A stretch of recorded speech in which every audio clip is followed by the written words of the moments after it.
BRS భవన్లో మాజీ మంత్రి జగదీష్ రెడ్డి మాట్లాడుతున్నారు. లైవ్ లో చూద్దాం. దారులకు ఇచ్చిన గొర్రెలు కావచ్చు, చేపల పెంపకందారులకు ఇచ్చిన చేపలు కావచ్చు, ఇవన్నీ కూడా నీ దృష్టిలో నిరుపయోగమైన పథకాలు.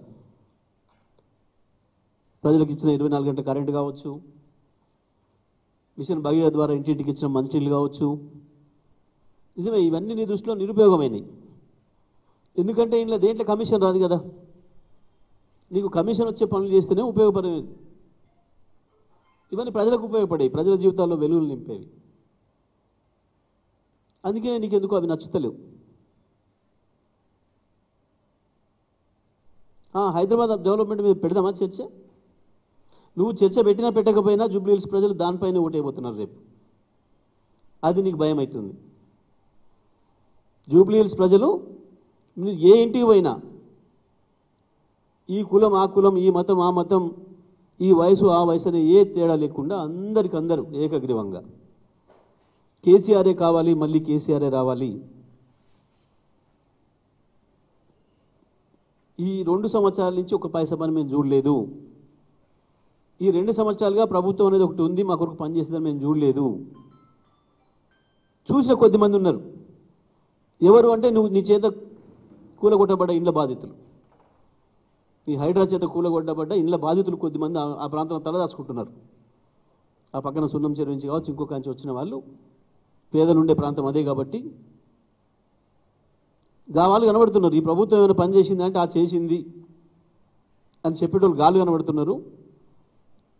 ఇంకొకటి పోలీస్ బాధితులు కనబడుతున్నారు. అడ్డగోలుగా ఇష్టం వచ్చిన పద్ధతుల్లో కేసులు పెడుతూ చట్టాన్ని చేతిలోకి తీసుకొని నీ కాంగ్రెస్ కార్యకర్తలలాగా పనిచేస్తున్న కొద్దిమంది పోలీస్ అధికారుల వల్ల ఇబ్బందులు పడుతున్న వాళ్ళు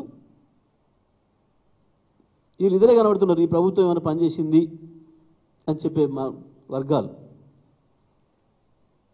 ప్రతి ఒక్కరు చెప్తున్నారు. ఏ ఇంటికి పోయినా సార్ కేసీఆర్ ఉండగా మా ఇంట్లో కరెంటు బిల్లు 500 వచ్చింది, ఇప్పుడు 2,800 వచ్చింది అని చెప్తున్నాడు ఒక ఆయన. సార్ కేసీఆర్ ఉండగా మనుషులకు బిల్లు లేకుండే మాకు ఇప్పుడు మనుషుల బిల్లులు 12,000, 15,000, 20,000 పంపుతున్నారు అని చెప్తున్నారు. నీకు గై ఉపయోగపడే పనులాగా కనబడుతున్నాయి. ఇంకా దరిద్రంగా తను చేసింది చెప్పుకోవడానికి లేక కేటీఆర్ ఏదైతే ఛాలెంజ్ చేస్తుండో అభివృద్ధి మీద పదం మాట్లాడదామని మా చంద్రబాబు నాయుడు చేసిండు, మా రాజశేఖర రెడ్డి చేసిండు. సిగ్గనిపించదా? నువ్వు పెత్తనం తీసుకొని నేను మునగానే వచ్చినాక నాయన చేసింది తాత చేసింది చెప్పుకొని తిరుగుతావా?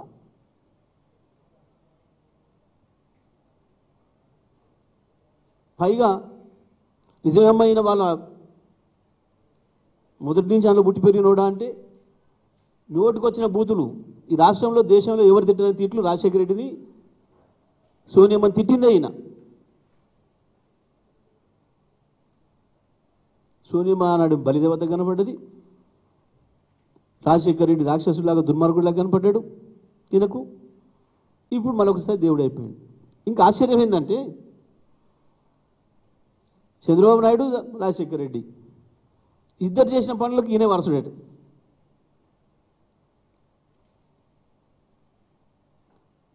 అసలు పోలిక పొంతనేమన్నా ఉందా మాట్లాడితే? జూబ్లీహిల్స్ ఉప ఎన్నికల్లో నువ్వు ప్రస్తావించాల్సిన అంశాలు ఏంటివి? ఏ బస్తీకి పోతే ఆడేమైనా సమస్యలు ఉంటే నేను గుర్తించిన ముఖ్యమంత్రిగా నా దృష్టికి వచ్చినాయి, ఇది ఏదైనా పరిష్కారం చేస్తా చెప్పాలి. ఇంకా పెద్ద అబద్ధం. సికింద్రాబాద్ ప్రజలు కూడా నవ్వుకుంటున్నారు, ఇప్పుడు బాధపడుతున్నారు. సికింద్రాబాద్లో 4,000 కోట్లు పెట్టి అభివృద్ధి చేసిన 4 రూపాయలు ఇవ్వలే ఇప్పటివరకు. ఎన్నికల అయిపోయిన కాంచి సికింద్రాబాద్లో 4 రూపాయలు ఇవ్వలే ఇప్పటివరకు కంటోన్మెంట్లో. అక్కడ వాళ్ళు మాట్లాడుకోరు, అక్కడ వాళ్ళు చెడు చెప్తూనే ఉన్నారు. అన్ని అబద్ధం మాటలు, ఈ నమ్మకుంది అని పోరంబొక్కు మాటలు నమ్మకుంది అని చెప్పి ప్రతి ఒక్కరు మాట్లాడుకుంటున్నారు. ఒకరికి ఇక్కడి నుంచి అక్కడికి, అక్కడి నుంచి ఇక్కడికి.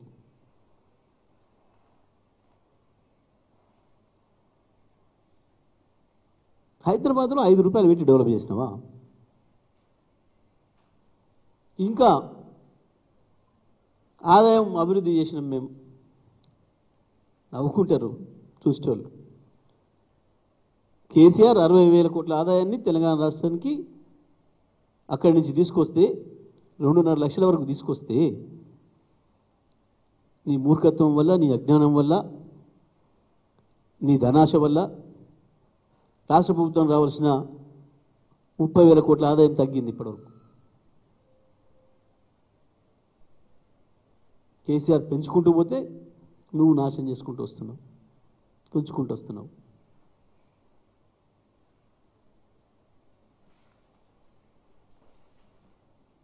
నిలబడతావా ఛాలెంజ్కి? పోదామా ప్రగతి భవన్కు? చూపిస్తావా అందులో బుల్లెట్ ప్రూఫ్ బాత్రూమ్? ఎందుకు నీకు అందులో కూర్చోడానికి భయమై బట్టి విక్రమ పంపినవా? అందులో వెనుక దమ్ముకున్న డోర్ రాకపోతే ఊపిరి ఆడుకుంటూ పోవాలని 100 రూమ్లో నిలిచినావు. చూపించాలి కదా ప్రజలకు తెల్లారి పోయి, మేము ఉన్న రోజు నీకు అవకాశం లేదు, లోపల రాలేదు, తీసుకుపోయి చూపించాలి కదా.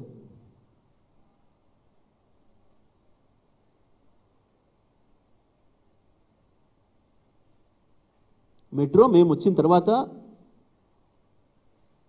కేసీఆర్ గారు వెంటబడి రోజుకోసారి సమీక్ష చేసి పూర్తి చేసి మేము ప్రారంభం చేసినాం. 70% పని మేము వచ్చి పూర్తి చేసినాం. అది ఎవరు ప్రారంభించినా, ఏ ప్రభుత్వం ప్రారంభించినా ప్రజలకు ఉపయోగపడే పథకాలు కొనసాగాలి కాబట్టి, అది అవసరమైంది కాబట్టి హైదరాబాద్కు దాని విస్తరణకు కూడా అనేకమైన చర్యలు తీసుకున్నాం. నువ్వు వచ్చి నీ మూర్ఖత్వం వల్ల నిజంగా ఏ ప్రాంతాలు అవసరం ఉందో ఆ ప్రాంతంలో చేయకుండా హైదరాబాద్ ఇమేజ్ నాశనం చేస్తున్నావు. కనీసం ట్రాఫిక్ కంట్రోల్ చేయడం చేత కావట్లే మీకు. పోల్చుకుంటున్నారు ప్రజలు, అప్పుడేముండే ఇప్పుడు ఎట్లా ఉంది అని.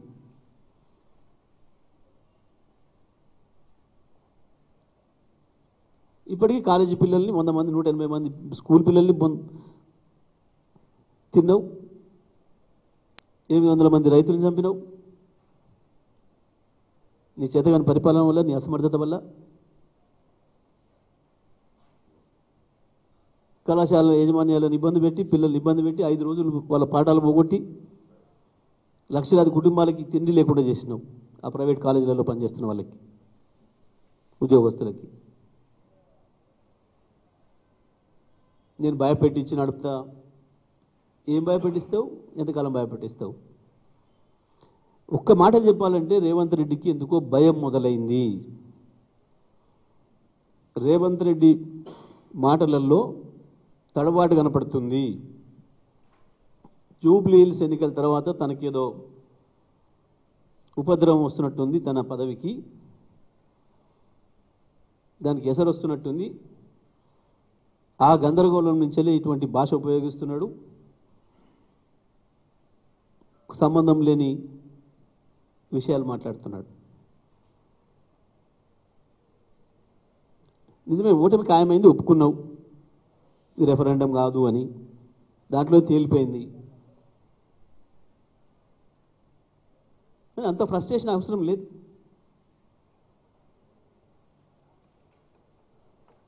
దానివల్ల ఇంకా తప్పులు ఎక్కువ చేస్తున్నావు తప్ప నేర్చుకునే ప్రయత్నం చేస్తారు.